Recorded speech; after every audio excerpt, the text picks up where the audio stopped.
When this woman woke up yesterday to go to work, she expected a quiet morning routine. But things turned bizarre when she discovered a hidden camera in her home. With fright in her heart and panic in her voice, she called the police. And because of this call, her brother got arrested.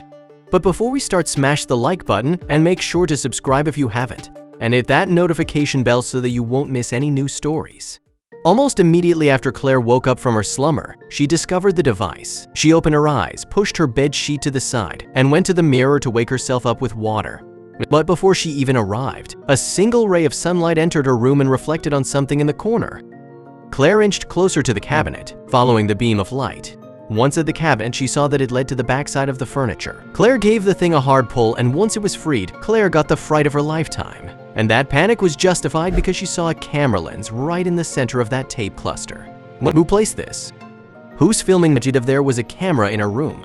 Who's to say that there could not be more in the house? Claire's search brought her to every room in the home, and after about 30 minutes, she sat down, exhausted, on her porch chair. Claire didn't hesitate. Her trembling hand reached into her pocket, grabbed her phone and called the police. Luckily for her, a dispatch unit was in the neighborhood and could be there within minutes. When the cop car arrived, the officers saw a trembling Claire sitting nervously on her porch chair. She explained the situation again, and even the police officers seemed shocked. "This is highly unusual," one said. Luckily, the uniformed man and woman stepped into Claire's home and didn't find a seventh camera. But the sixth Claire found had to be taken back to the station. There, they had special equipment for these things. With that equipment, Claire nodded and waited nervously by the phone. What if there are still unfound hidden cameras inside? The frightened woman called off work and waited by the phone on her porch table for hours. The police also had an answer to that burning question. They stated that they were able to enlarge the image and read out the number plate on the parked van. And the person who the car belongs to is your brother, the female officer stated. "We're on our way to arrest him right now." After hearing the officer's statement, Claire stood motionless for a few minutes. This news shocked her because she had not seen her brother in over 15 years. They parted ways after their parents died, and the two of them never had the best of relationships. Claire's head was full of questions, so much so that sweat was breaking out on her forehead because of it. Why was he here after all this time? And if he wanted to see me, why wouldn't he just call? These thoughts and many more plagued Claire's mind for the entirety of the evening. But the next morning, when she woke up, it was around 6 a.m. when the doorbell rang. The nervous Claire shot up from her horizontal position and sat up straight in her bed. "Who rings at this hour?" The door opened, and Claire carefully peeked through the open slit she created. "Hey sis," was spoken. Her brother had arrived on her doorstep, which shouldn't be possible since the police had set out to arrest him. But Stephen simply smiled and said he was released due to insufficient evidence. The frightened Claire placed her hand on the doorknob and tried to slam the door in her brother's face, but he had a different plan. Stephen placed his foot in the open slit, preventing the door from closing. Claire turned around and stared at her brother, who now stood in the open doorway of her home. She said nothing but made a gesture with her hand, inviting him to come inside the home. It was a complete turnaround in behavior compared to a minute ago. But Stefan's remarks sparked intrigue. Claire told her brother that she knew about his car being parked in front of her house, and she also said that the camera spotted him walking across her front yard several days during the night.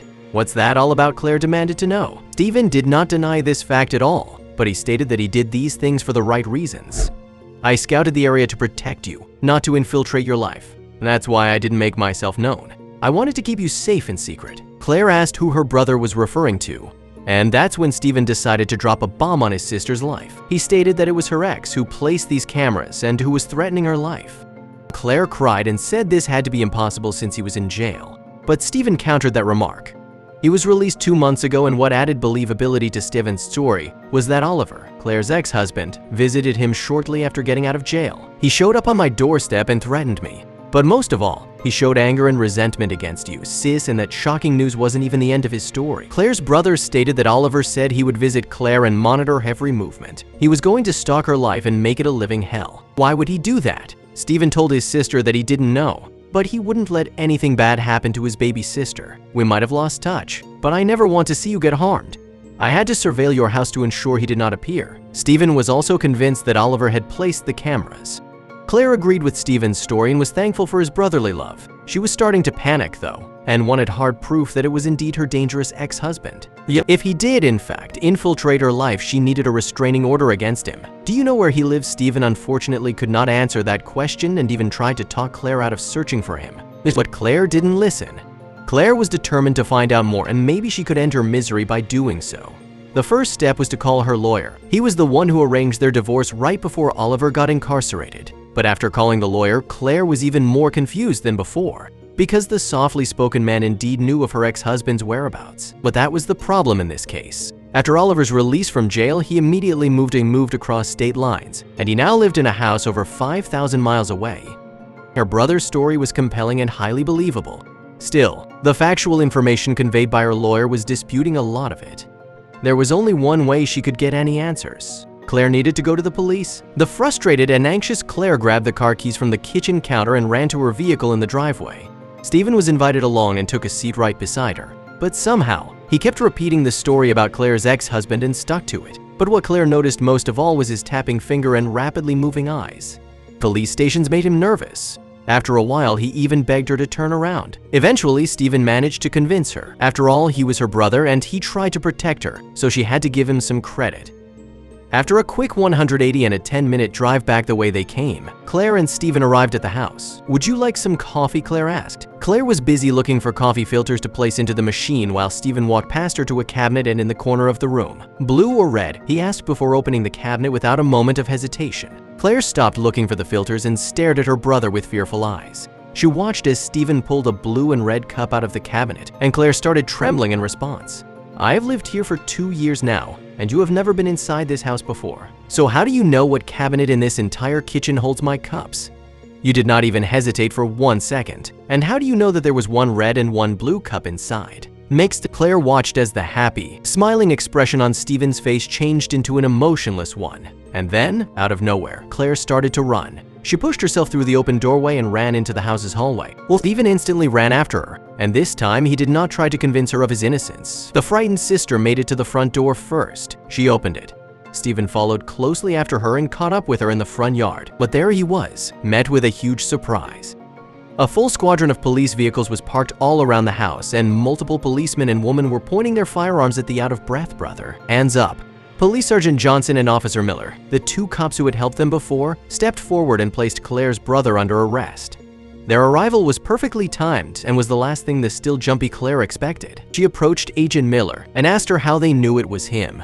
And that's when the policewoman revealed what their investigation found. She stated that even though they had to let Stephen go due to lack of evidence, something still felt off. So, on the order of their sergeant, they used their technology to trace the number plate back to Stephen's address. Once they were at his place with a proper warrant, things went quickly.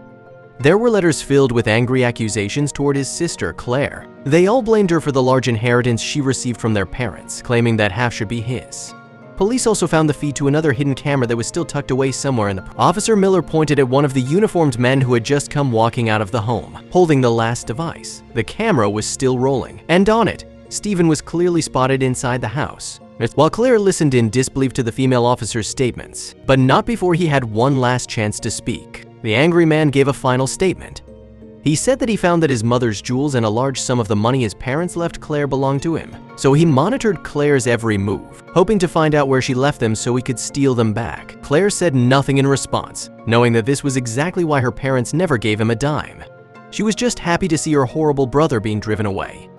It was like a shadow was lifted of her life, and now she could finally look to the future without worry or fear.